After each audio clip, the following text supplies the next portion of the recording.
झुडो मां अव्हां खे ख़बर ॾींदा हलूं सारंग भट्टी जी रिपोर्ट मुताबिक़ झुडो पुलिस जी कार्रवाई। मोटरसाइकिल चोरी कंदड़ गिरोह जा 2 जवाबदार गिरफ़्तार, 2 धार केस दाख़िल।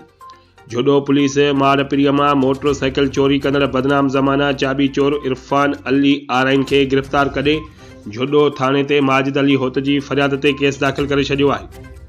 फ़रियादीअ मूजिबि ॼाणायल जवाबदार मालपीरीअ मां चोर चाबीअ ज़रिए मुंहिंजी मोटरसाइकिल चोरी करण जी कोशिश कई। मुंहिंजी नज़र पवण ते हू फ़रार थी वियो, जंहिं बैदि मूं मक़ामी पुलिस खे इतला कयो। झुडो पुलिस तुर्त कार्रवाई कंदे जवाबदार खे गिरफ़्तार करे वरितो आहे। जॾहिं त 15 ॾींहं अॻु झुडो वासी अब्दुल मजीद कंबोह जी मोटरसाइकिल चोरी कंदड़ जवाबदार पपन मियाणो खे पिणु झुडो पुलिस ॻुझे इतला ते गिरफ़्तार करे चोरी एक्ट तहत केस दाख़िल करे छॾियो आहे। उन सिलसिले में एसएचओ झुडो मक़सूद अहमद चन्ना चयो त कुझु ॾींहं खां मोटरसाइकिल चोरी कंदड़ ॾोहारनि शहरनि जो जीअणो जंजाल करे छॾियो हो।